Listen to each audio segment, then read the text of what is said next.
కలియుగం. దక్ష ప్రజాపతి అన్నాడు, లేచి నించోలేదు. తానే పరబ్రహ్మమై ఉన్న వాడికి కొత్తగా చేయడానికి ఏముంటుంది, ఇంకా బట్ట కట్టుకోవడని. ఆయన కోపం. దిగంబరుండు.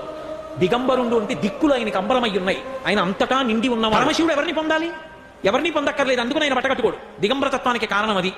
పైగా ఆయన ఉన్మత్త ప్రియుండు. ఈయనకి పిచ్చాళ్ళంటే ఇష్టం అన్నాడు. ఎవరు పిచ్చివాడు లోకంలో? ఎవడు మనకు అర్థం కాడో వాడు పిచ్చివాడు. ఎవడు మనకు అర్థం కాడు? జ్ఞాని అర్థం కాడు. అంటే నీకు అర్థం కాని వాడు నీకు పిచ్చివాడు. ప్రియుండు. పరమ జ్ఞానులైన వాళ్ళందరూ పరమశివుడు అంటే భక్తితో ఉంటారు.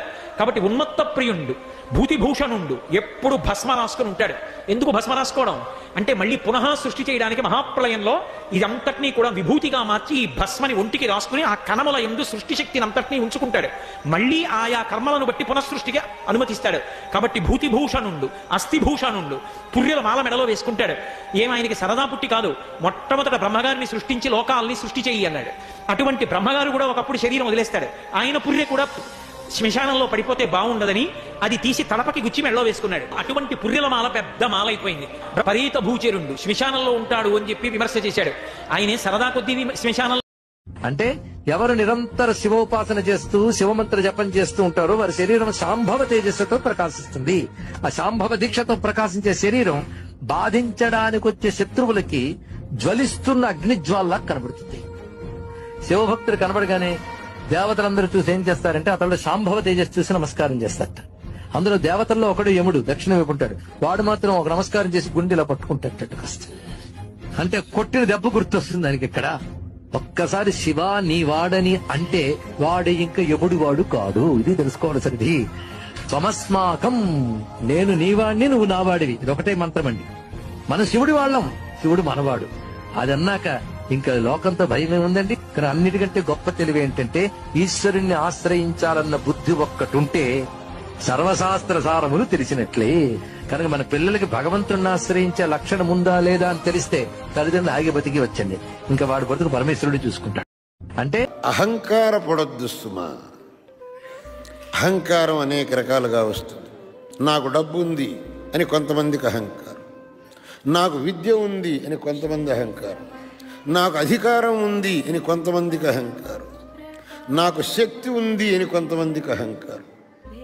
శంకరులు అన్నారు, ఇవి ఏవి శాశ్వతం కాదురా నాయన.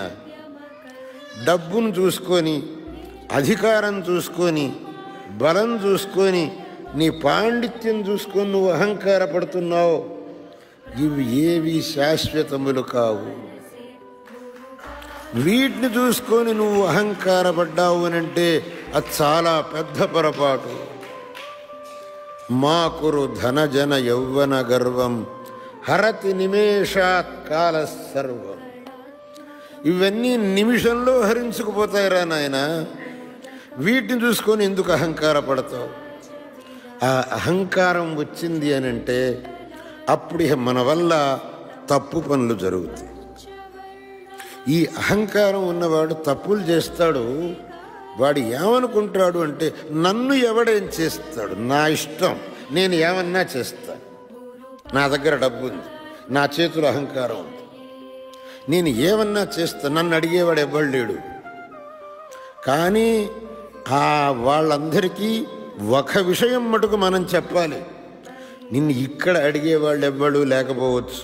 నువ్వు శరీరం విడిచిపోయిన తర్వాత అడిగేవాడు ఒకడు ఉన్నాడు. వాడికి నువ్వు జవాబు చెప్పాలి. వాడి దగ్గరికి పోయి నువ్వు నాకు డబ్బు ఉంది, నాకు చదువు ఉంది, నాకు అధికారం ఉంది అని చెప్పడం అదేమి పప్పులు ఉడకవు అక్కడ.